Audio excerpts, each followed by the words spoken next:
आज़ाद group द्वारा संचालित आज़ाद JPSC academy के ऑफिशियल यूट्यूब चैनल पर आप सभी का स्वागत है। ये बृहद मंच झारखंड लोक सेवा आयोग द्वारा आयोजित की जाने वाली जेपीएससी एग्जाम तथा आयोग द्वारा आयोजित अन्य सभी एग्जाम, साथ ही जेएसएससी सीजीएल या झारखंड राज्य सरकार द्वारा आयोजित सभी प्रतियोगी परीक्षाओं की तैयारी करने वाले सभी अभ्यर्थियों के लिए समर्पित एक व्यापक बृहद मंच है। इसके माध्यम से आप सभी झारखंड राज्य का संपूर्ण अध्ययन, साथ ही समान अध्ययन के सभी विषयों का विषयवार अध्ययन और साथ ही आप सभी करंट अफेयर्स की व्यापक बृहद विस्तृत विषय वस्तु आप सभी को प्रतिदिन यहाँ पर रेगुलर आपकी क्लासेस हो रही हैं। आप सभी क्लासेस को जरूर देखिए। प्लेलिस्ट में हर विषय की आपकी एक जो है प्लेलिस्ट बना दी गई है, तो आप झारखंड राज्य विशेष यहाँ से कर सकते हैं, समान अध्ययन और करंट अफेयर्स, साथ ही अन्य विभिन्न विषय आपको एग्जाम रिलेटेड लेटेस्ट न्यूज, ये सारी चीजें यहाँ पर आपको प्रॉपर मिलती हैं। साथ ही आप सभी के लिए एक निशुल्क करंट अफेयर्स की मासिक पत्रिका आप लोगों को उपलब्ध कराई जाती है। प्रति माह आप सभी उस पत्रिका को डाउनलोड कर सकते हैं। ये आप पत्रिका आपको आज़ाद जेपीएससी एकेडमी के ऑफिशियल एप्लीकेशन में मिलेगी। ये एप्लीकेशन की लिंक आपको वीडियो के डिस्क्रिप्शन में मिल जाएगी। आप डिस्क्रिप्शन में जाकर के एप्लीकेशन को डाउनलोड कर सकते हैं या फिर गूगल प्ले स्टोर पर जाइए, वहाँ पर सर्च करिए आज़ाद जेपीएससी एकेडमी, आपको ऑफिशियल ऐप हमारा खुल करके आ जाएगा। उस ऐप को डाउनलोड करके स्टडी मटेरियल वाले सेक्शन में जाइए, वहां पे आपको चक्रव्यूह करंट अफेयर्स प्रति माह मिलेगी, जो कि आपके एग्जाम के लिए सबसे महत्वपूर्ण है। साथ ही आप सभी निःशुल्क टेस्ट सीरीज दे सकते हैं। एप्लीकेशन में टेस्ट सीरीज आप सभी के एग्जाम को लेकर के हैं और साथ ही आप सभी व्यापक तैयारी हमारे साथ एप्लीकेशन के माध्यम से कर सकते हैं। पूरे पाठ्यक्रम को आसान भाषा में आप सभी को नाम मात्र के शुल्क में आपको कंप्लीट कराया जाता है। तो आप सभी इस YouTube चैनल के माध्यम से, एप्लीकेशंस के माध्यम से व्यापक तैयारी अपनी प्रारंभ करिए। यदि आप पहली बार जो है आज़ाद जेपीएससी एकेडमी के YouTube चैनल से जुड़े हैं, चैनल को सब्सक्राइब नहीं किया तो इसको जरूर सब्सक्राइब करिए। इसका बेल आइकन जरूर दबा लीजिए ताकि कोई भी वीडियो आए वो आपको मिस ना हो, तुरंत नोटिफिकेशन आपके पास आए। सभी क्लासेस आप सभी को इस चैनल पर निःशुल्क प्राप्त हो रही हैं। एप्लीकेशन में आपको संपूर्ण पाठ्यक्रम नाम मात्र के शुल्क में मिलेगा। साथ ही इस चैनल को सभी छात्रों तक, झारखंड राज्य के सभी छात्रों तक पहुंचाइए ताकि सभी क्लासेस सभी को मिल सकें और व्यापक स्तर पर तैयारी सभी छात्र कर सकें। तो यहाँ पर आपको रेगुलर निरंतर हमारे द्वारा क्लासेस उपलब्ध कराई जाएंगी। चलिए क्लास प्रारंभ करते हैं। इस चैनल को सभी तक पहुंचाने का कार्य आप सभी का है, तो एक बार इसको जरूर साझा करिए, जरूर शेयर करिए। चलिए क्लास प्रारंभ करते हैं। भारत के प्रथम नागरिक राष्ट्रपति के चुनाव अभी हाल ही में संपन्न हो रहे हैं और भारत की 15वें राष्ट्रपति के तौर पे इस बार जो है अनुसूचित जनजाति की उम्मीदवार जो एनडीए के द्वारा बनाई गई द्रौपदी मुर्मू जी जो है भारत की राष्ट्रपति बनने जा रही हैं। तो आज जो है आज के सेशन में करंट अफेयर्स के सेगमेंट पे हम समझने का प्रयास करेंगे कि राष्ट्रपति का पद कितना महत्वपूर्ण है और राष्ट्रपति के पद का चुनाव कैसे किया जाता है। इस पूरी प्रक्रिया, इस पूरे प्रोसेस को समझने का प्रयास करेंगे। साथ ही द्रौपदी मुर्मू जी के जीवन को हम लोग समझने का प्रयास करेंगे और इसके साथ ही भारत में अब तक बने 14 राष्ट्रपतियों के बारे में भी समझने का प्रयास करेंगे। तो राष्ट्रपति भारत में, जैसा कि मैंने आपको बताया है कि हमारी संवैधानिक व्यवस्था के द्वारा राष्ट्र के प्रमुख के तौर पे, राष्ट्र के प्रथम नागरिक के तौर पे, देश के संवैधानिक प्रमुख के तौर पे भारत में राष्ट्रपति के पद का सृजन किया गया। ठीक है, और ये पद अपने आप में बहुत महत्वपूर्ण पद है क्योंकि निश्चित तौर पर देश की जितने भी कार्य हैं सारे राष्ट्रपति के नाम से ही किए जाते हैं। ये बात सत्य है कि राष्ट्रपति की वास्तविक शक्ति राष्ट्रपति के पास नहीं है, डिजूरे पावर है, डिफैक्टो पावर जो है प्रधानमंत्री के पास है। भारत में संसदीय शासन प्रणाली है और संसदीय शासन प्रणाली के कारण से मंत्रिमंडल सबसे पावरफुल बॉडी के तौर पे है। तो राष्ट्रपति की सहायता और सलाह देने के लिए मंत्रिमंडल होता है। देखिए, ये जो है देश की 15वीं जो है राष्ट्रपति के तौर पे जो है अब आने वाले समय में शपथ लेंगी। आगामी 24 जुलाई को जो भारत के वर्तमान राष्ट्रपति हैं उनका जो कार्यकाल है वो समाप्त होने वाला है, श्री रामनाथ कोविंद जी का। तो उनकी जगह पर एनडीए की उम्मीदवार द्रौपदी मुर्मू जी जो है ये अनुसूचित जनजाति से हैं। सबसे बड़ी बात ये है। और एक चीज़ हमें हमेशा समझना पड़ेगा कि जब दशकों से दबे कुचले और शोषित समाज का संबंध रखने वाला यदि कोई व्यक्ति किसी संवैधानिक पद पर आसीन होता है तो समाज में एक आशा की लहर है ना। और विश्वास मजबूत होता है देश के संविधान के प्रति, देश के कानून व्यवस्था के प्रति। तो यहाँ पर जैसे इससे पहले श्री रामनाथ कोविंद जी थे, वो अनुसूचित जाति से जुड़े हुए थे, एक दलित समाज से जुड़े हुए थे, और इस बार जो है अनुसूचित जनजाति से संथाल जनजाति उड़ीसा से जुड़ी हुई हैं आपकी द्रौपदी मुर्मू जी। तो ये हमारे देश के लोकतांत्रिक व्यवस्था के परिपक्वता के लक्षण हैं कि हमारे समाज में जिस तरीके से हम राजनीतिक व्यवस्था में समावेशी राजनीति की बात करते हैं कि राजनीति हर व्यक्ति तक पहुंचे, सभी को मौका मिले, सभी को अवसर मिले, तो ये पहली बार एक ऐतिहासिक जो है जीत होगी द्रौपदी मुर्मू जी की कि देश की जो है वो राष्ट्रपति के तौर पे अब शपथ लेंगी और देश के आने वाले 5 साल में देश के राष्ट्रपति पद के सफल संचालन के तौर पे कार्य करेंगी। यहाँ पे इनका जीवन का संघर्ष जो था वो भी हम समझने का प्रयास करेंगे। झारखंड की राज्यपाल भी रही हैं द्रौपदी मुर्मू जी, और इसके पहले जो है नवी झारखंड की राज्यपाल के तौर पे रही हैं और उड़ीसा विधानसभा के सदस्य के तौर पे रही हैं, है ना। 2015 में झारखंड की नवी राज्यपाल भी बनाई गई थी, और एक तरीके से ये भी देखें झारखंड की पहली महिला राज्यपाल का किताब इनके नाम पे था, पहली महिला राज्यपाल बनी थी। और उड़ीसा में मयूरभंज जिला है, वहाँ पे एक सीट है जिसका नाम है रायरंगपुर, वहाँ से सन 2000 और सन 2009 में जो मौजूदा पार्टी है भाजपा के टिकट पर ही 2 बार जीती और विधायक भी बनी है। तो निश्चित तौर पे एक राजनीतिक सफ़र इनका बहुत शानदार रहा है, और आज जो है ये भारतीय संविधान, भारतीय लोकतंत्र की शक्ति है कि आज जो है इनको अवसर मिल रहा है देश के सर्वोच्च पद पर और देश के सर्वोच्च नागरिक बनने का या प्रथम नागरिक बनने का मौका मिल रहा है। ठीक है, तो हमारे देश में जैसा कि आप सभी जानते हैं गणतंत्रात्मक व्यवस्था है। देश का जो मुखिया होता है, देश का जो प्रमुख होता है वो राष्ट्रपति ही होता है, और राष्ट्रपति चुना जाता है। तो आज जो है सबसे पहले हम समझने का प्रयास करेंगे कि राष्ट्रपति का चुनाव जो है कैसे होता है और राष्ट्रपति के पास क्या क्या शक्तियाँ हैं। ठीक है, बहुत सारी शक्तियाँ जो है राष्ट्रपति धारण करता है, तो इन सभी शक्तियों को भी समझने का प्रयास करेंगे। तो सबसे पहले हम समझने का प्रयास करेंगे राष्ट्रपति या देश की गणतंत्रात्मक व्यवस्था और उसको लेकर जो प्रक्रिया है देश में। अभी हाल ही में मैंने आपको प्रश्न भी दिया था आंसर राइटिंग में कि गणतंत्रात्मक व्यवस्था को लेकर क्या प्रक्रिया दी गई है। तो इस प्रक्रिया में आपके टोटल जो है देखा जाए तो 5 अनुच्छेद जुड़ते हैं। जो संवैधानिक प्रावधान है देश के राष्ट्रपति के पद को लेकर के, ये पद जो है, क्योंकि गणतंत्र की परिभाषा क्या है कि जो राष्ट्र का प्रमुख होगा वो एक निश्चित अवधि के लिए, है ना, प्रत्यक्ष या अप्रत्यक्ष तरीके से चुना जाएगा जो राष्ट्र का प्रमुख होगा। तो भारतीय संविधान के अनुच्छेद 54 में राष्ट्रपति के चुनाव की बात की गई है। अनुच्छेद 55 में राष्ट्रपति के चुनाव की प्रक्रिया क्या की गई है उसके बारे में चर्चा की गई है। 56 में राष्ट्रपति का कार्यकाल बताया गया है कि राष्ट्रपति का कार्यकाल अपनी अवधि के 5 साल तक का होगा, है ना। और पुनर्निर्वाचन के लिए पात्र होता है भारत में राष्ट्रपति की नहीं, दोबारा निर्वाचन हो सकता है कि नहीं हो सकता, कितनी बार हो सकता है, 1 बार 2 बार या लिमिटेड टाइम, कितनी बार हो सकता है, कितनी भी बार हो सकता है। अमेरिका में जैसे क्या है मैक्सिमम 2 बार राष्ट्रपति बन सकते हैं। जैसे बराक ओबामा ने देखा, आप लोगों ने देखा होगा कि 2 बार राष्ट्रपति बने, इसके बाद जो है वहाँ पर अगेन जब चुनाव हुए उसके बाद फिर ट्रम्प की सरकार आई, अभी जो है जो बाइडेन है। तो अमेरिका जैसी व्यवस्था नहीं है हमारे यहाँ पे। अमेरिका में राष्ट्रपति डायरेक्ट चुना जाता है और राष्ट्रपति के पास पावर भी बहुत ज़्यादा होती है क्योंकि वहाँ पे शक्ति पृथक्करण का सिद्धांत है। भारत में राष्ट्रपति के पास डी जूरे पावर होती है। डी जूरे पावर मतलब संविधान में तो बहुत सारी बातें लिख दी गई हैं। यदि आप आर्टिकल 52 से लेकर आर्टिकल 61 तक पढ़ लेंगे तो आपको लगेगा कि अरे सबसे पावरफुल पद तो यही है, लेकिन एटलीस्ट जब आप आर्टिकल 74, 75, 78 इनको पढ़ेंगे तो आपको पता चलेगा कि मंत्रिमंडल सबसे पावरफुल है और मंत्रिमंडल का जो मुखिया है वो आपका जो है प्रधानमंत्री है। लेकिन कई बार आप राष्ट्रपति के अभिभाषण जब सुने कभी भी, जैसे हर साल जब लोकसभा का पहला सत्र होता है, अभी जैसे राष्ट्रपति लोकसभा यदि नई चुन के आई है तो उसका पहला सत्र राष्ट्रपति संबोधित करते हैं, और हर साल जो लोकसभा का पहला सत्र होता है, खासकर बजट सत्र जिसे हम कहते हैं, उसमें राष्ट्रपति का विशेष अभिभाषण होता है। तो कभी आप उसमें देखेंगे तो राष्ट्रपति हमेशा एक बात बोलेंगे, मेरी गवर्नमेंट, मेरी सरकार।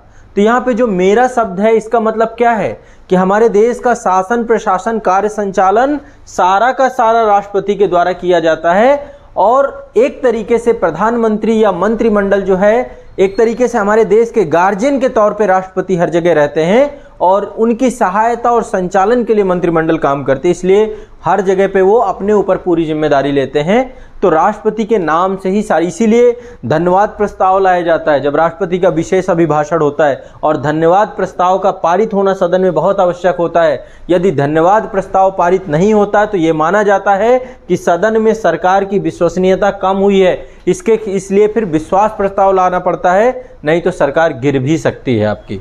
ठीक है, तो धन्यवाद प्रस्ताव हमेशा जब राष्ट्रपति का अभिभाषण होता है तो उसके बाद आता है। ठीक है, चलो अब राष्ट्रपति के चुनाव के बारे में थोड़ा सा चर्चा करते हैं। सबसे पहली बात, भारतीय राष्ट्रपति का चुनाव एक निर्वाचक मंडल प्रणाली के माध्यम से किया जाता है। यानी राष्ट्रपति के चुनाव में क्या बनता है, निर्वाचक मंडल बनता है। ठीक है, अब इस निर्वाचक मंडल में राष्ट्रीय और राज्य स्तर पर जो सांसद होते हैं, जो राज्यों के विधायक होते हैं, केंद्र शासित प्रदेशों के विधायक होते हैं, ये मिलकर के क्या डालते हैं, वोट डालते हैं।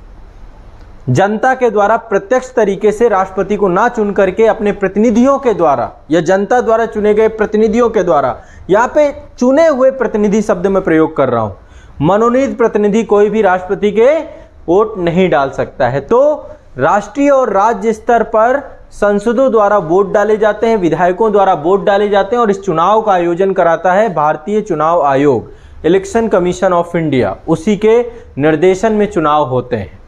ठीक है, तो निर्वाचक मंडल में संसद के दोनों सदन, निम्न सदन यानी लोकसभा और उच्च सदन यानी राज्यसभा, इनके निर्वाचित प्रतिनिधि तथा राज्यों और केंद्र शासित प्रदेशों के विधानसभाओं के निर्वाचित प्रतिनिधि, इनसे मिलकर के एक निर्वाचक मंडल बनाया जाता है। क्या बनाया जाता है, निर्वाचक मंडल। और यही निर्वाचक मंडल क्या करता है, वोट डालता है। राज्यों में भी जो है वोट की व्यवस्था होती है, जो विधानसभाएं होती हैं, और यहाँ पे संसद भवन के अंदर भी वोट पड़ता है। एक राष्ट्रपति के निर्वाचक मंडल की बैलेट पेटी होती है, उसी पे जो प्रतिनिधि होते हैं जाकर के वोट डालते हैं। लेकिन यहाँ पर जो पद्धति है वो पद्धति आपकी एकल संक्रमणीय अनुपातिक प्रतिनिधित्व प्रणाली का यहाँ पर राष्ट्रपति को लेकर के पद्धति चुनी गई है। ये नहीं है कि जो सबसे ज़्यादा वोट पा जाए, है ना, जो सबसे ज़्यादा लीगल वैलिड वोट पा जाए उसी को जो है चुना हुआ माना जाएगा, ऐसा नहीं होगा। इसके माध्यम से एक कोटा सिस्टम बनाया गया है जिसमें राष्ट्रपति के कैंडिडेट को जीतने के लिए उस कोटा को प्राप्त करना होता है, नियत मत प्राप्त करने होते हैं, और वो नियत मत जो है 50% से ज़्यादा होने चाहिए, मतलब कम से कम 50% प्लस। यानी एक तरीके से जैसे हम क्वालिफाइंग पेपर देखते हैं ना कि 33% सीसेट में क्वालिफाई ही करना है, वैसे भारत के राष्ट्रपति को बनने के लिए 50% से ज़्यादा वोट होने ही चाहिए। यदि 50% से कम वोट रह जाते हैं तो उसके लिए एक प्रक्रिया अपनाई गई है जो अभी मैं आप लोगों को थोड़ा सा समझाऊंगा। ठीक है, एक वरीयता क्रम भरना पड़ता है। जैसे अभी द्रौपदी मुर्मू जी को लेकर के पहले चरण की वोटिंग में बहुत अच्छा प्रदर्शन इनका देखने को मिला है, और उम्मीद ये है अभी जैसे अभी मैं आप लोगों को शूट कर रहा हूँ, हो सकता है अभी करते करते रिजल्ट आ जाए, थोड़ी देर बाद रिजल्ट आने वाला है। वैसे रिजल्ट से पहले हम जो है क्लास ले रहे हैं, तो रिजल्ट आ जाएगा। ऑफिशियली ये जीत ही रही हैं और जीतना ही है इनको, है ना, ये बात तय है, यही जीत ही रही हैं।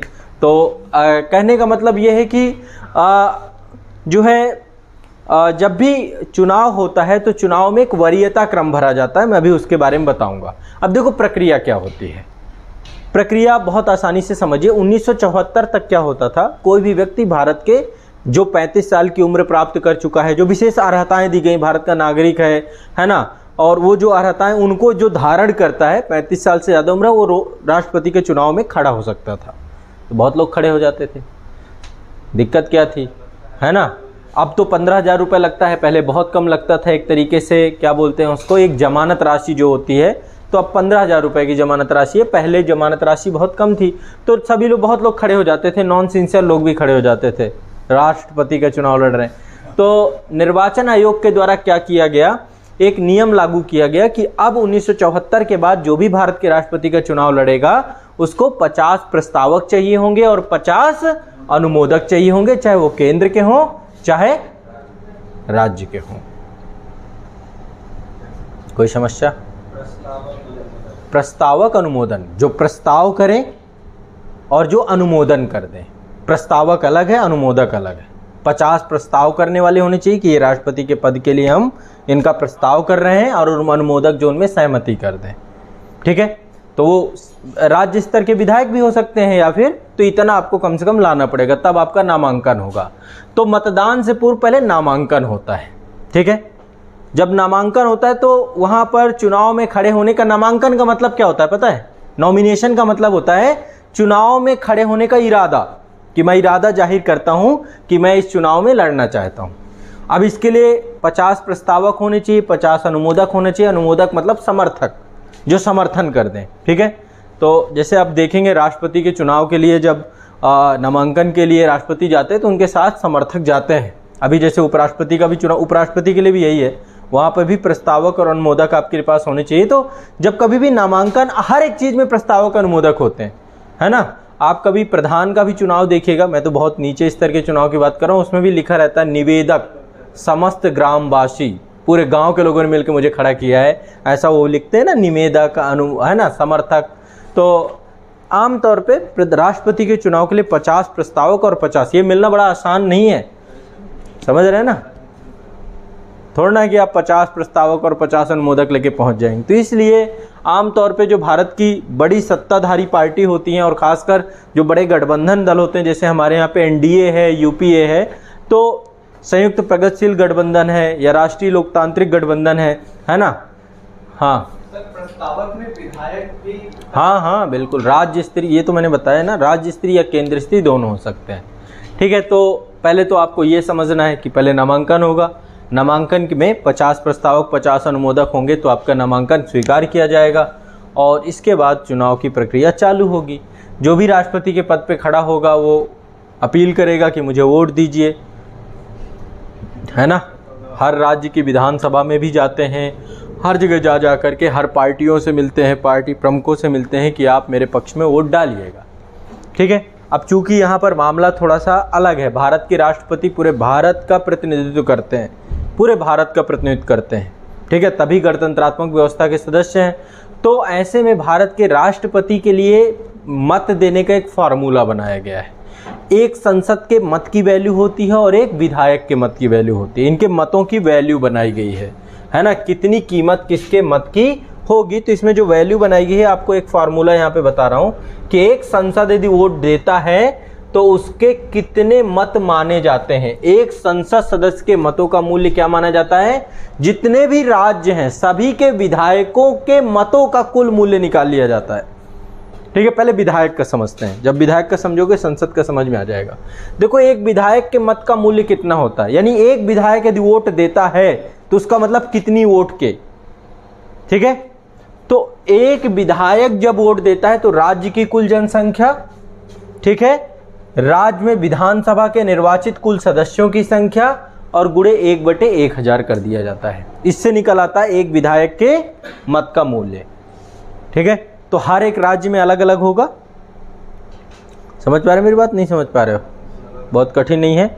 बिहार में चूंकि जनसंख्या अलग है, उत्तर प्रदेश की जनसंख्या अलग है, महाराष्ट्र की अलग है, तो चूंकि ये वाला सेक्शन चेंज हो जाएगा और इनकी भी संख्या हर जगह अलग अलग है ना। हमारे यूपी में 403 है, तो हर जगह अलग अलग है। तो निर्वाचित कितने भी, तो हर राज्य का अलग अलग ये निकल आएगा एक विधायक के मत का मूल्य। फिर इसके बाद संसद का देखिए, तो जितने भी राज्य हैं सभी राज्यों के विधायकों के मतों का कुल मूल्य निकाल दिया जाएगा, सम कर देंगे। UP plus Bihar plus Jharkhand plus जितने भी स्टेट हैं, जितने भी यूटी हैं, है ना, सभी के विधायकों के मतों के मूल्य को क्या करेंगे हम, प्लस करके क्या कर देंगे, संसद के निर्वाचित सदस्यों की कुल सदस्य संख्या कितनी है दोनों सदनों में, है ना। जैसे 543 सदस्य आपके कहां पर हैं, लोकसभा में हैं, और 250 सदस्य आपके राज्यसभा में। लेकिन 250 सदस्य जो आपके हैं उसमें मनोनीत भी हैं, 238 के आसपास होंगे निर्वाचित, 12 आपके मनोनीत होते हैं। ठीक है, तो ओवरऑल इनको भाग दे देंगे तो इससे क्या निकल आएगा, एक संसद सदस्य के मत का मूल्य। तो जब एक विधायक वोट डालेगा तो एक वोट नहीं डाल रहा है वो, आप मतलब उसमें एक फार्मूला बनाया गया, पूरे देश राज्य की जनसंख्या जुड़ी हुई है। तो यानी राज्य का हर नागरिक वोट डालता है भारत के राष्ट्रपति को अप्रत्यक्ष तरीके से अपने विधायक के माध्यम से, और हर एक व्यक्ति वोट डालता है संसद के माध्यम से।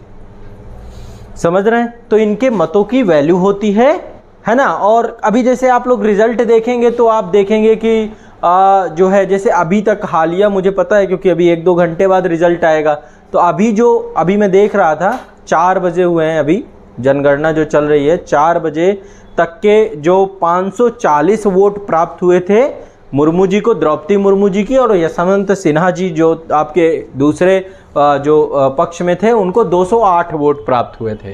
ठीक है, लेकिन एटलीस्ट दोनों को जीतने के लिए क्या चाहिए, 50% प्लस क्रॉस करना पड़ेगा। ठीक है, जब तक 50%, अभी जब मतगणना चल ही रही है पर अब जीत जाएंगी, इतना कॉन्फिडेंस है। ठीक है, इसीलिए मैं आपको ये चीज़ बता रहा हूँ, जीतेंगी ही, है ना।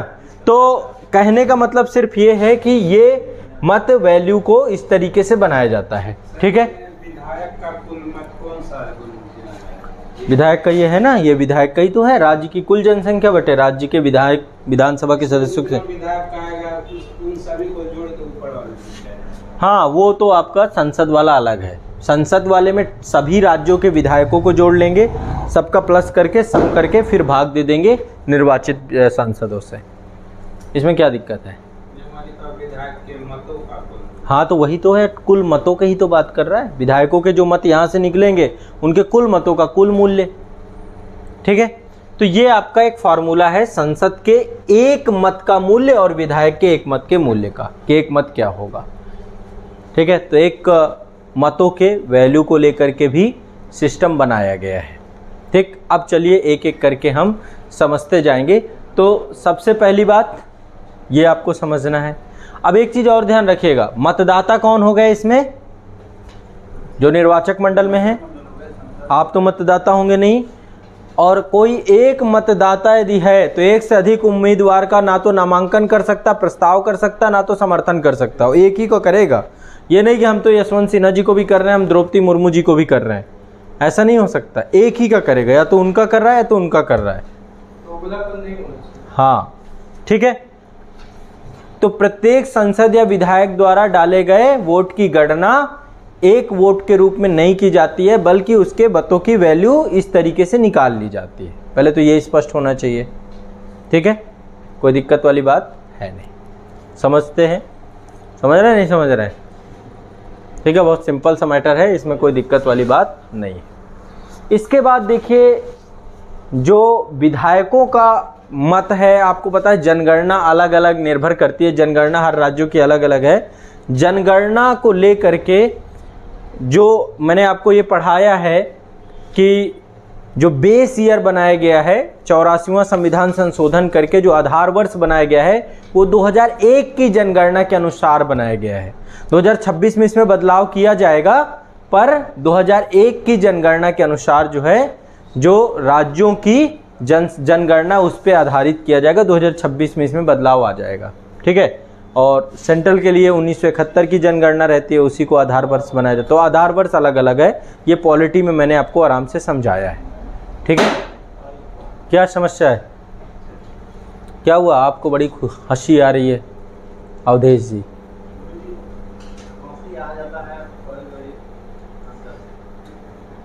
खुद से अंदर से ही आ जाती है। ठीक है, चलो, तो ये बात थोड़ी बहुत समझ में आई। ठीक है, कि क्या होना चाहिए, जीत के लिए क्या होना चाहिए, कुल मतों का 50% प्लस 1 मत होना चाहिए। इतना आपको समझ में 2 चीज़ें आ जानी चाहिए। अब चलिए थोड़ा सा एक बार लिस्ट देख लेते हैं अभी तक के राष्ट्रपतियों को लेकर के। अभी तक जितने भी राष्ट्रपति हुए हैं उनको लेकर के एक लिस्ट यहाँ पर क्रम से देख लेते हैं। देखिए, डॉक्टर राजेंद्र प्रसाद जी जो थे, तो डॉक्टर राजेंद्र प्रसाद जो थे वो 2 बार राष्ट्रपति बने हैं, 2 चुनाव में जुड़े हुए थे। तो यहाँ पर देखेंगे ये जो चुनाव हो रहा है ये 16वीं बार हो रहा है, लेकिन राष्ट्रपति जो चुने जा रहे हैं वो 15वें नंबर के हैं। इसमें बड़ा कन्फ्यूजन होता है। मैं ये चीज़ क्लियर करने के लिए लिस्ट आप लोगों को दिखा रहा हूँ। चुनाव 16वीं बार क्यों? क्योंकि यहाँ पे क्या है, 2 बार, इसको 2 बार काउंट करेंगे। राजेंद्र प्रसाद भारत के एकमात्र राष्ट्रपति हैं जो सबसे लंबी अवधि के लिए राष्ट्रपति बने। ठीक है, पहले संविधान सभा के अध्यक्ष रहे और इसके बाद सर्वसम्मति से संविधान सभा के द्वारा ही इनको चुन लिया गया 24 जनवरी, इसके बाद 26 जनवरी से ये भारत के राष्ट्रपति बन गए। 26 जनवरी 1950 से भारत गणतंत्र हुआ, संविधान लागू हुआ और भारत के राष्ट्रपति सर्वसम्मति से चुने गए। लेकिन इसके बाद तुरंत चुनाव हुआ 1952 में, 52 में जीत गए, फिर इसके बाद 5 साल बाद 57 में चुनाव हुआ, फिर जीत गए। तो पहले सर्वसम्मति से, फिर 52 में जीते, फिर 62 में जीते, सबसे ज़्यादा मतों से जीते। ठीक है, तो कई बार बहुत कन्फ्यूजन बच्चों को होता है कि यार ये 12 साल कैसे रह गए, तो 12 साल के पीछे का तर्क ये है। ठीक है, इसके बाद डॉक्टर सर्वपल्ली राधाकृष्णन, ये उपराष्ट्रपति थे उस समय, ये बने भारत के राष्ट्रपति 62 से लेकर 67 तक।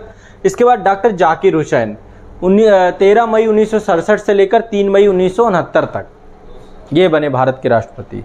लेकिन भारत के पहले राष्ट्रपति हैं जिनकी मृत्यु हो जाती है। ठीक है,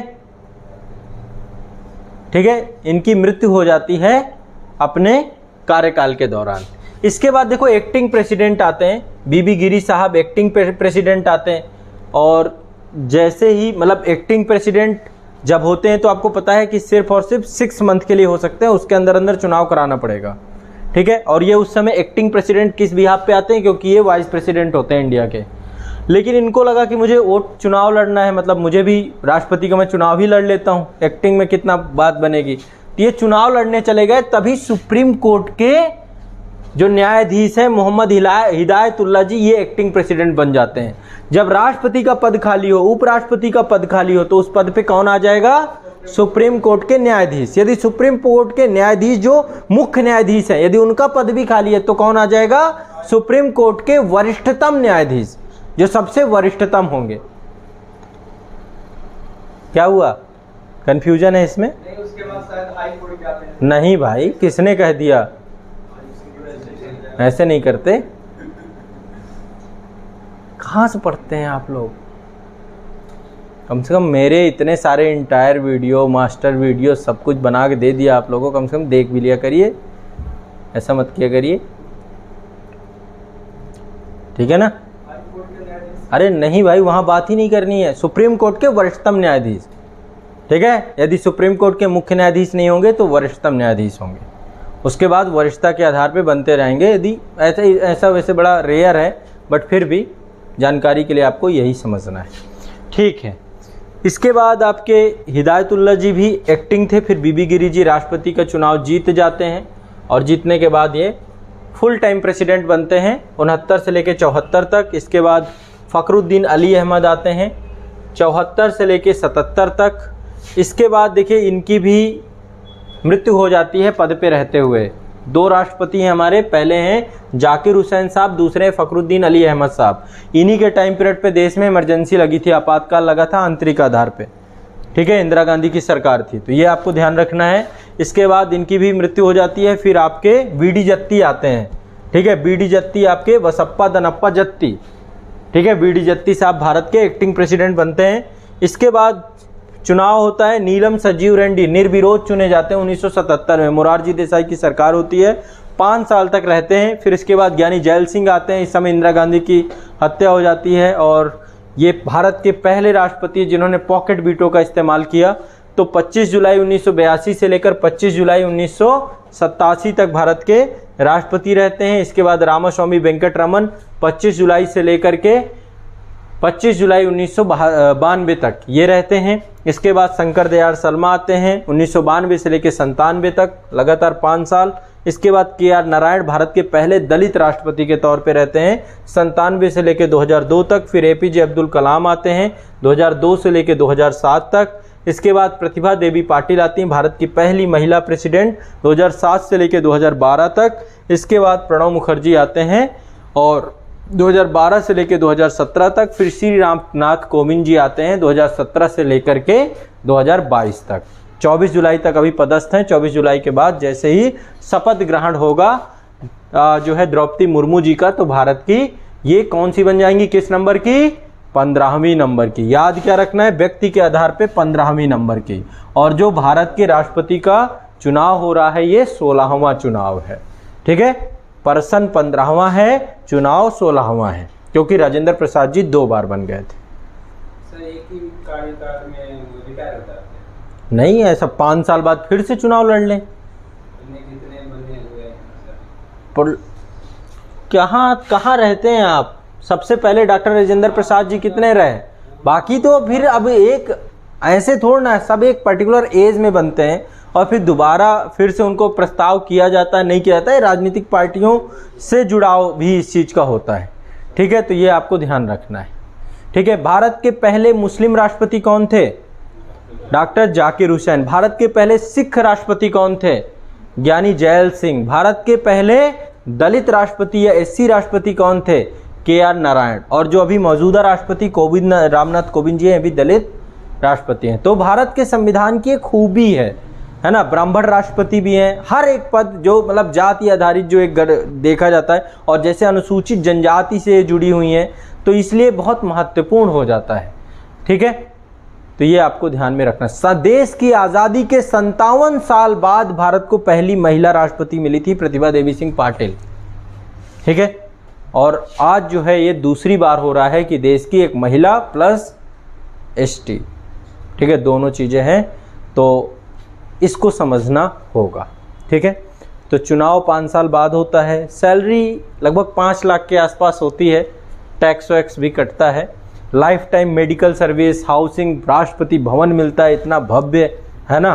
तो सुविधाएं बहुत होती हैं, जितनी भी विदेश यात्राएं हैं या देश के अंदर जितनी भी राष्ट्रपति के लिए स्पेशल सर्विसेज होती हैं, चाहे हेल्थ को लेकर के पूरा मेडिकल टीम होती है। खासकर राष्ट्रपति हमारे सर्वोच्च सेनापति होते हैं, तो इंडियन आर्मी के जो हॉस्पिटल्स होते हैं, खासकर जो आरआर हॉस्पिटल्स हैं, कमांड हॉस्पिटल्स हैं, खासकर आरआर आपका दिल्ली में है, राष्ट्रीय राइफल्स, तो उसमें राष्ट्रपति के लिए प्राथमिक व्यवस्थाएं की जाती हैं। या फिर जो हमारे देश में एम्स हैं या अदर हॉस्पिटल्स हैं, तो हेल्थ सर्विसेज बहुत हाई लेवल होती हैं। जब भारत के राष्ट्रपति जाते हैं उनके लिए एक अलग से जो है ट्रेन की व्यवस्था होती है, अलग ही बोगी चलती है पूरी पूरी। तो वो बहुत सारी सुविधाओं की बात तो चूँकि प्रथम नागरिक हैं तो होगी ही होगी, चलो अलग बात है वो। तो ये तो बात हो गई, ठीक है। ये सारे व्यक्तित्व हैं जितने अभी आपने देखे, चर्चाएं हुई, ये सारे आप देख रहे हैं, ठीक है। अब थोड़ा सा द्रौपदी मुर्मू जी के बारे में, वैसे आमतौर पे बहुत सारी चीज़ें आप लोगों ने सुन भी रखी होंगी, इनको लेकर के थोड़ा सा इनके जीवन को लेकर के कुछ बातें मैं आप लोगों के साथ साझा करूंगा द्रौपदी मुर्मू जी के, ठीक है। देखिए, द्रौपदी मुर्मू जी का जन्म जो है आपका 20 जून 1958 को हुआ था, ठीक है। कहाँ पे हुआ था? मयूरभंज जिले उड़ीसा में, ठीक है। एक गांव है जिसका नाम है ऊपर बेड़ा, तो उड़ीसा से हैं और मयूरभंज जिले से हैं। आज सोचिए आदिवासी समाज जो है बिल्कुल गदगद होगा, है ना। तो 20 जून 1958 को इनका जन्म हुआ था उड़ीसा के मयूरभंज में। गांव का नाम था, जिला मयूरभंज था, गांव का नाम था ऊपर बेड़ा। ये संथाल आदिवासी परिवार से जुड़ी हुई हैं, ठीक है। आदिवासी में संथाल आदिवासी से जुड़ी हुई हैं। इनका जो विवाह हुआ था उनका नाम था श्याम चरण मुर्मू, उनसे इनका विवाह हुआ था।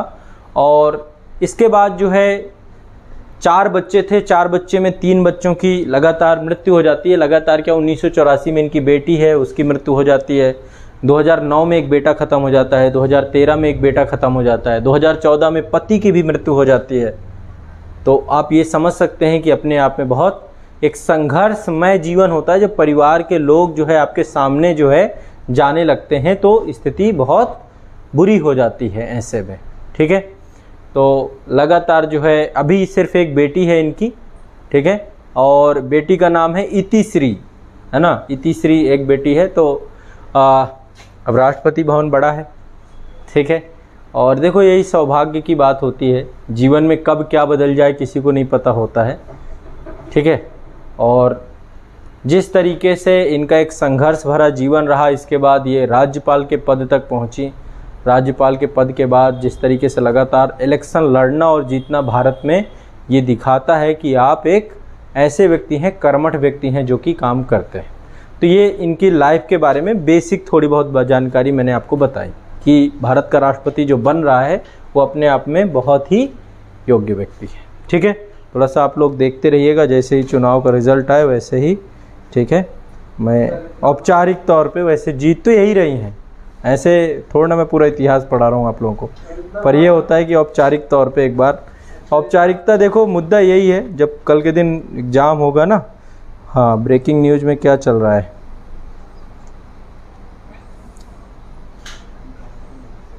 सर इतना महाभारत हो गया तो चलो ठीक है, आगे बढ़ते हैं। अब देखो, चुनाव जो होता है वो होता है एकल संक्रमणीय मत पद्धति के द्वारा, अनुपातिक प्रतिनिधित्व प्रणाली के द्वारा। ठीक है, ये क्या होता है इसको समझने का एक बार प्रयास करेंगे कि राष्ट्रपति का चयन सीधे ना होकर के परोक्ष तरीके से होता है और किस तरीके से वोट दिया जाता है। इसमें एक तरीके से ये समझिए कि सिंगल ट्रांसफरेबल वोट सिस्टम, यानी कि एक मतदाता जो होता है वो एक ही व्यक्ति को वोट नहीं देता बल्कि प्राथमिकताएं तय करता है। ठीक है, एक बार मैं इसको एग्जाम्पल के तौर पे आपको समझाता हूँ, ठीक है, ताकि आपको थोड़ा सा अच्छे से समझ में आ जाए। और जब तक वो कोटा पूरा नहीं होगा तब तक उस चीज़ को समझा जाएगा कि वो राष्ट्रपति नहीं बना। उस कोटे को, उसको कोटा कितना मैंने आपको बताया था, 50% प्लस 1 है ना, 50% प्लस 1 होना चाहिए।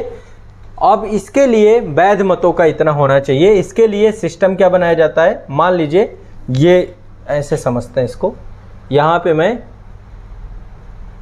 ये मान लीजिए आपके बैलेट पेपर हैं और इसमें मान लीजिए 3 लोग खड़े हैं, 4 लोग खड़े हैं, ऐसे A B C D मतलब 4 लोग खड़े हैं। ठीक है, ऐसे कर देते हैं, इन चारों में 4 पर्सन खड़े हैं राष्ट्रपति के चुनाव में।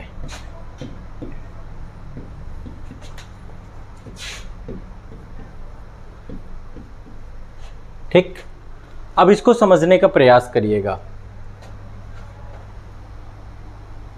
यहां पर जब भी कोई व्यक्ति, मान लीजिए कोई सांसद या विधायक जब वोट डालता है तो वो क्या करता है, अपना वरीयता क्रम देता है। मान लीजिए वरीयता क्रम दे दिया गया कि इनको पहले नंबर, ए को वो सबसे पहले जिताना चाहता है तो एक वरीयता क्रम बढ़ेगा। फिर डी को दूसरे नंबर पे जिताना चाहता है कि ए यदि नहीं जीतती तो डी जीत जाए, ऐसे वरीयता क्रम बढ़ता है।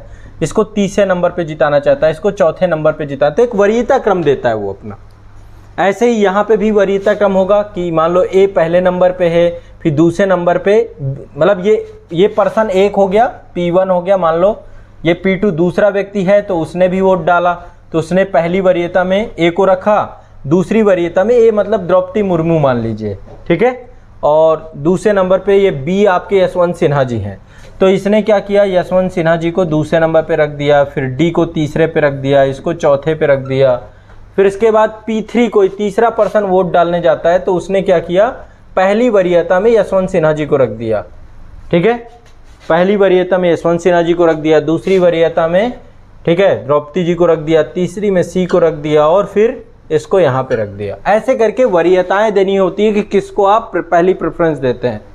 ठीक है, ऐसे ही P4 पहुंचा, चौथा व्यक्ति वोट डालने पहुंचा तो वो भी वरीयता क्रम यहाँ पे तय करेगा कि किसको पहले जिताना चाहता है। मान लो इनको ए मिल गया, इनको जो है, अब इसके बाद इसको तीसरे नंबर पे, इसको दूसरे नंबर पे, इसको जो है चौथे नंबर पे। तो इस तरीके से जब वोट पड़ते हैं तो सब अपनी अपनी वरीयता क्रम करके और वोट डाल देते हैं। ठीक है, मतदाता पेटी होती है उसमें वोट डाल देते हैं। मैं आपको दिखा भी देता हूँ, है ना। अभी हमारे प्रधानमंत्री जी कल 18 तारीख को वोट पड़े थे ना, तो प्रधानमंत्री जी वोट डाल रहे थे तो वाली फ़ोटो मैंने खींच ली। ये आप देखिए, ये आपके मीडिया में चल रही थी, ये आपके ऐसे करके वोट पड़ता है। ये भारत गणराज्य, यहाँ पे देखिए रिपब्लिक ऑफ इंडिया, भारत के राष्ट्रपति का निर्वाचन, ऐसे पेटी होती, पत्रिका होती है, तो सभी जो है करने के बाद जो है फिर इसमें डालते हैं।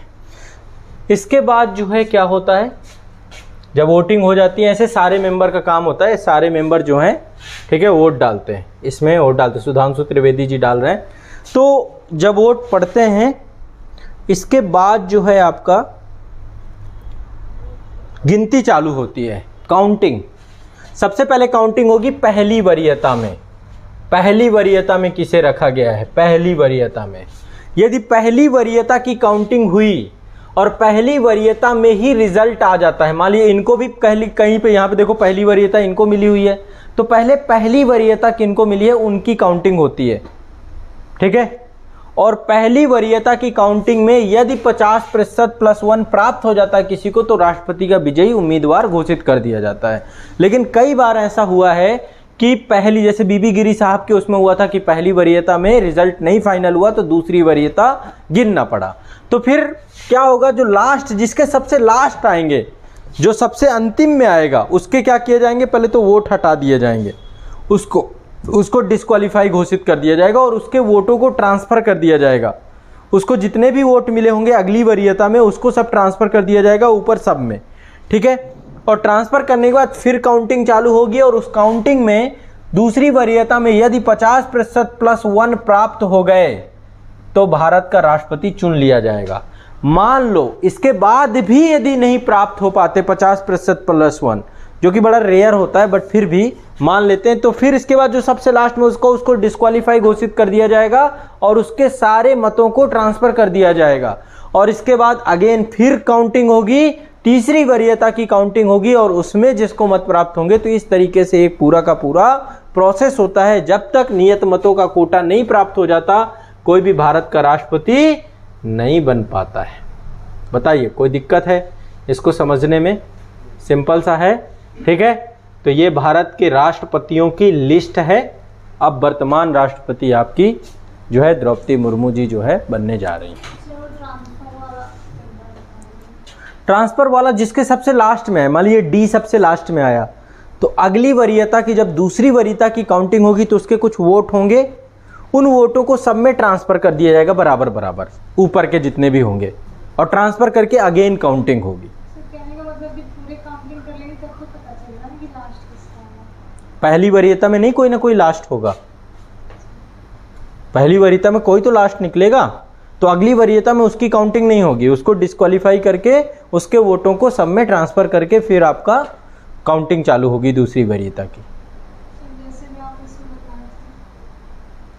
पहली वरीयता की काउंटिंग हुई, 50% का कोटा नहीं प्राप्त हो पाया, तो हम किस में चले जाएंगे?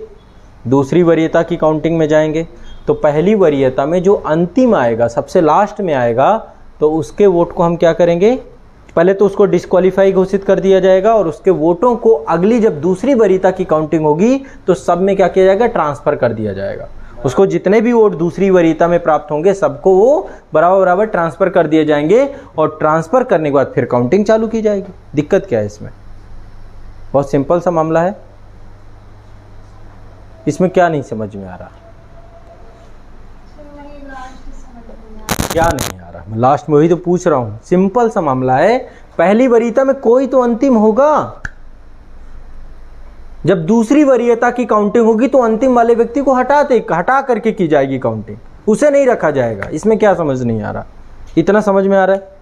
हटा दिया जाएगा। अब उसके जितने भी वोट मिले हैं दूसरी वरीयता में, उसको कुछ तो वोट मिले होंगे, उन वोटों का क्या होगा? उनको ट्रांसफर कर दिया जाएगा सब में, फिर काउंटिंग होगी। अरे तो दो हैं तो कोई तो 50% 1 नहीं पा जाएगा फिर? समझदार आदमी, तब तो 50% 1 कोई ना कोई पाएगा ही। दोनों को 50 आ गया तो ऐसे नहीं होता बेटा,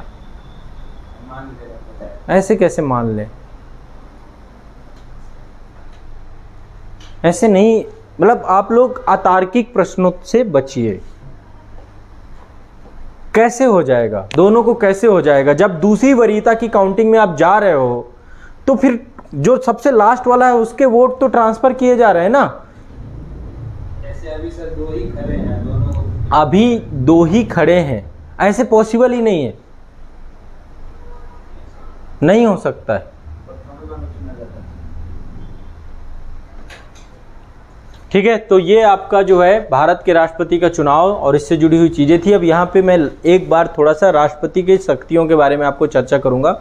सबसे पहले आपको ये तो पता ही है कि राष्ट्रपति के पास नियुक्ति संबंधी शक्तियाँ होती हैं। बहुत सारे पदों को राष्ट्रपति नियुक्त करते हैं, मल्टीपल पदों को नियुक्त करते हैं और शपथ दिलवाते हैं। जैसे जो सर्वोच्च न्यायालय के न्यायाधीश होते हैं उनकी नियुक्ति राष्ट्रपति करते हैं, सर्वोच्च न्यायालय के मुख्य न्यायाधीश की नियुक्ति राष्ट्रपति करते हैं, हाई कोर्ट के जो जितने भी न्यायाधीश होते हैं उनकी नियुक्ति राष्ट्रपति करते हैं, भारत के सीएजी से लेकर के यूपीएससी के चेयरमैन से लेकर जितने भी बड़े बड़े पद होते हैं आमतौर पर डिसीजन कैबिनेट का होता है, क्योंकि आर्टिकल 74-75 के तहत राष्ट्रपति को डिसीजन के मामलों को डिसीजन की जो भी मिनिस्ट्री ऑफ काउंसिल सलाह देगी उसको मानने के लिए राष्ट्रपति बाध्य होते हैं। ठीक है, लेकिन राष्ट्रपति विभिन्न पदों पर क्या करते हैं? नियुक्तियां करते हैं। दूसरा, राष्ट्रपति के पास क्षमादान शक्ति होती है आर्टिकल 72 के तहत। राष्ट्रपति किसी भी अपराध के लिए दोषी ठहराए गए व्यक्ति को क्षमा के दंड को क्या कर सकते हैं, क्षमा कर सकते हैं, लघुकरण कर सकते हैं, परिहार कर सकते हैं, निलंबन कर सकते हैं और ठीक है पूरी तरीके से माफ कर सकते हैं। तो राष्ट्रपति के पास आर्टिकल 72 होता है। ठीक है, तो मृत्युदंड दे गए कोई भी व्यक्ति जिसको मृत्युदंड प्राप्त है उसको भी वो पूरी तरीके से माफ कर सकते हैं, पूरी तरीके से पार्डन कर सकते हैं। IAS ऑफिसर के लिए जो जॉइनिंग लेटर आती है उस पे साइन किसका होता है? सब राष्ट्रपति, जितने भी केंद्र के अधिकारी होंगे, कर्मचारी होंगे, सब राष्ट्रपति के अंतर्गत ही काम करते हैं। जितने भी राज्य के कर्मचारी अधिकारी, मुख्यमंत्री किसके प्रसाद पर्यंत है, मंत्रिमंडल किसके प्रसाद पर्यंत काम करती है, राष्ट्रपति के। तो जितने भी केंद्रीय सब राष्ट्रपति और राज्य में सब जगह राज्यपाल। ठीक है, इसके बाद आर्टिकल 80 के तहत राष्ट्रपति के पास पावर होती है, याद रखिएगा, साहित्य, विज्ञान, कला और समाज सेवा के आधार पर। 4 आधार हैं, साहित्य, विज्ञान, कला और समाज सेवा। ठीक है, इसके आधार पे राष्ट्रपति 12 सदस्यों को क्या किया जाता है, मनोनीत किया जाता है। अभी जैसे पीटी उषा के बारे में आपने सुना होगा, राज्यसभा की सदस्यता उनको दी गई है, राष्ट्रपति ने उनको मनोनीत किया है। ठीक है, हरभजन सिंह के बारे में आपने सुना होगा, उनको भी अभी नॉमिनेट किया गया है। ठीक है, तो अभी मनोनयन हुआ है कई सारे लोगों का। तो आर्टिकल 72, आर्टिकल 80, इसके बाद राष्ट्रपति के पास सबसे बड़े राइट्स, आपके सबसे महत्वपूर्ण अधिकार राष्ट्रपति के पास है जब आपातकाल लगता है देश में। मंत्रिमंडल ही ये शक्ति का प्रयोग करती है। तो आर्टिकल 352 के तहत राष्ट्रपति 3 आधारों पे, या तो युद्ध, भारत किसी दूसरे देश से युद्धरत हो जाए, या कोई दूसरा देश भारत में बाह्य हमला कर दे, या देश के अंदर आंतरिक सशस्त्र विद्रोह हो जाए, तो भारत आर्टिकल 352 के तहत राष्ट्रीय आपातकाल की घोषणा कर सकते हैं। आर्टिकल 356 के तहत राष्ट्रपति क्या कर सकते हैं, हाँ, जो CCI है सर, अभी जो उन्होंने यहाँ पे फैसला दिया था वो भी तो मनोनीत हुआ, वो किस आधार पे मनोनीत हुए सर? बैठ जाइए। इतना नहीं सोचना, ये विषयों पे अलग से चर्चा करेंगे। ठीक है, मनोनीत नहीं हुए हैं, इस पे चर्चा करेंगे। समाज सेवा में सब आते हैं, समाज सेवा वो भी है, सिविल सर्विसेज में सब आते हैं। ठीक है, समाज सेवा का दायरा बहुत बड़ा है।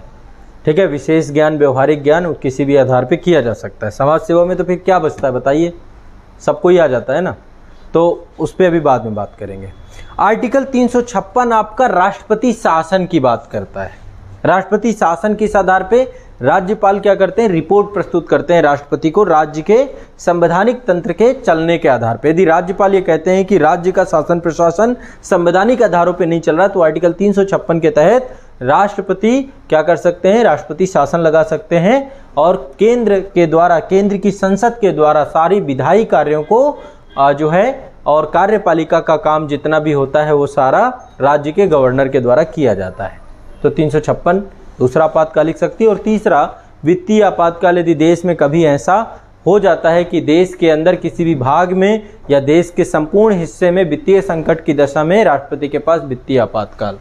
ठीक है, इसके बाद आर्टिकल 74 के बारे में आपको पता है, राष्ट्रपति के पास कुछ वीटो पावर प्राप्त होती हैं। आर्टिकल 75, 74 और 75 से राष्ट्रपति को कोई भी बिल जो भी संसद से पारित होकर आता है उस बिल को कोई अवधि नहीं बताएगी, कितनी अवधि में उनको जो है इस बिल को पारित करके देना है, तो राष्ट्रपति के पास पॉकेट वीटो आ जाता है। यदि राष्ट्रपति कोई बिल आता है और राष्ट्रपति उस बिल को वापस लौटा देते हैं तो ये निलंबनकारी वीटो हो जाता है। यदि कोई विधेयक ऐसा होता है जो राष्ट्रपति जिसको पूरी तरीके से मना कर देते हैं तो उसमें एब्सोल्यूट वीटो का भी प्रयोग होता है। राष्ट्रपति के साइन किए बिना कोई भी विधेयक कानून नहीं बन सकता है, पारित नहीं हो सकता है। राष्ट्रपति भारत के सिर्फ और सिर्फ वास्तविक प्रमुख, राष्ट्र के प्रमुख, कार्यपालिका प्रमुख भर नहीं है, बल्कि देश की संसद का भी हिस्सा होते हैं। देश की संसद 3 लोगों से मिलकर बनती है, पहले भारत के राष्ट्रपति, दूसरी लोकसभा और तीसरी राज्यसभा। ठीक है, तो एक सेतु का काम करते हैं वो, विधायिका और कार्यपालिका के बीच में एक सेतु का काम करते हैं, एक ब्रिजिंग का काम करते हैं। ठीक है, और इसीलिए यदि कभी संसद नहीं चल रही होती है तो ऐसी स्थिति में राष्ट्रपति के द्वारा अध्यादेश के माध्यम से भी कानून बनाया जा सकता है आर्टिकल 123 के तहत। ठीक है, तो आर्टिकल 123 के तहत राष्ट्रपति क्या कर सकते हैं, देश में कानून बना सकते हैं और इस कानून की वही स्थिति परिस्थिति होगी जो स्थिति परिस्थिति संसद के कानून की होती है, लेकिन इसको जैसे ही संसद सत्र में बैठे तो उसके 2 सप्ताह के अंदर इसको पारित होना आवश्यक है। ठीक है, तो ये जो है आपको कुछ महत्वपूर्ण चीज़ें पता होनी चाहिए। राष्ट्रपति प्रधानमंत्री की भी नियुक्ति करता है और प्रधानमंत्री राष्ट्रपति के प्रसाद पर्यंत होते हैं। तो ये राष्ट्रपति से जुड़ी हुई कोई चीज़ है। ठीक है, और सबसे बड़ी बात ये है कि अभी जो हाल फिलहाल में आपने देखा कि जिस तरीके से पिछले राष्ट्रपति हमारे थे और अभी वर्तमान राष्ट्रपति थे, चूँकि देखो ये पद बहुत बड़ा है, बहुत जिम्मेदारी वाला पद है। और कभी आपने देखा हो कि जो यशवंत सिन्हा थे, जो इस बार विपक्ष के जो है कैंडिडेट थे, उन्होंने एक बात कही रबर स्टैम्प को लेकर के कि राष्ट्रपति की वास्तविक स्थिति क्या है, कि ये राष्ट्रपति रबर स्टैम्प राष्ट्रपति बन के रह जाएंगे। या कई बार जो है रामनाथ कोविंद जी को लेकर के यही बात कही गई। देखिए, इस पद पर पहुंचने के बाद वो किसी पार्टी विशेष का सदस्य नहीं रह जाता है। जब भी कोई व्यक्ति इस पद पे पहुंचता है तो पार्टी विशेष से उसका नाता टूट जाता है। और दूसरा, उसको राष्ट्रीय हितों को सर्वोपरि रखना होता है। और निश्चित सी बात है कि हमारे संविधान में चूंकि डी फैक्टो पावर आपकी केंद्रीय मंत्रिपरिषद के पास है, तो ऐसे में राष्ट्रपति जो है जिस पद पे बैठा हुआ उस पद पे वो संवैधानिक दायित्वों का पालन करता है। और जब उसे लगता है कहीं पर कि बहुत महत्वपूर्ण विषय है तो उन विषयों को भी वो चिंताजनक तरीके से उठाता है। लेकिन आमतौर पे मंत्रिमंडल के द्वारा किए गए निर्णय ही राष्ट्रपति को मानना पड़ता है, राष्ट्रपति उसके लिए बाध्य होता है। तो आमतौर पे देखें तो जब टोटली वास्तविक शक्ति मंत्रिमंडल पे सृजित कर दी गई है, तो ऐसे में राष्ट्रपति एक रबर स्टैंप होंगे, ऐसा कहा जाना अपने आप में गलत भी है, क्योंकि राष्ट्रपति कई विशेष मौकों पे विशेषाधिकार का भी प्रयोग करते हैं, खासकर जब सरकार का विश्वास खत्म हो जाता है, सरकार एक काम चलाऊ सरकार के रूप में आ जाती है, जब देश में आपातकाल लग जाता है, ऐसी विभिन्न परिस्थितियों में राष्ट्रपति के पास विशेष शक्तियां आ जाती हैं, विशेषाधिकार आ जाते हैं। और खासकर अपनी वीटो पावर का प्रयोग करते समय राष्ट्रपति एक रबर स्टैंप पे ना होकर के बल्कि एक डी फैक्टो पावर भी प्रयोग करता है कई मामलों में। तो ये कहना अपने आप में गलत होगा और इसको इस रूप में देखना भी गलत होगा। ठीक है, तो आज जो ये बहुत महत्वपूर्ण दिन है भारत के संविधान के प्रति, जो संविधान निर्माताओं ने देश के संविधान को बनाया, तो निश्चित तौर पे इसमें कोई शक नहीं है कि समाज के पिछड़े वर्ग, समाज के सबसे निचले पायदान में खड़े हुए लोगों का सामाजिक उत्थान होना चाहिए, समाज में बराबरी का सम्मान मिलना चाहिए, सभी लोगों का सामाजिक आर्थिक विकास होना चाहिए। राजनीति, धर्म, जाति, भाषा, संप्रदाय ये महत्वपूर्ण नहीं है, बल्कि देश के हर हिस्से में प्रतिनिधित्व यदि मिलना प्रारंभ हो जाए तो भारतीय राज्य व्यवस्था में संसद को जो पावर है, संसद में जिस तरीके से हर तरीके के प्रतिनिधि पहुंचते हैं, वैसे ही इस पद पर पहली बार अनुसूचित जनजाति से जुड़े हुए लोगों का पहुंचना अपने आप में एक बड़े गर्व की बात है। तो भारतीय गणराज्य में एक तरीके से ये मान के चलिए कि सभी नागरिकों को समानता का अधिकार दिया गया है, चाहे वो किसी भी वर्ग से हो, किसी भी धर्म से हो। तो हमारा संविधान जाति, भाषा, धर्म, वर्ग इनके आधार के भेदभाव को स्वीकार नहीं करता है। इसलिए महामहिम जैसे प्रतिष्ठित पद पर जो भी व्यक्ति इस पे आसीन होगा वो भारत के संपूर्ण संविधान के संरक्षण की शपथ लेता है और संविधान के आधार पे देश को चलाता है। ठीक है, तो ये आपका जो है भारत के राष्ट्रपति जो वर्तमान में चुने जाएंगे उनसे जुड़ी हुई कुछ महत्वपूर्ण बातें थी। बाकी देखो डिटेल में मैंने लगभग राष्ट्रपति कितनी क्लासेस में पढ़ाया होगा, लगभग राष्ट्रपति को पढ़ाने में मुझे 10, 12, 15 क्लासेस तो लगी ही हैं, जिसमें एक एक चीज़ बहुत बड़ा विषय है ये, जिसमें राष्ट्रपति के एक एक पहलू को समझाना होता है। तो डिटेल में आप लोग ऑनलाइन बैच में ही पढ़ेंगे इस विषय को जब आप पॉलिटी पढ़ेंगे।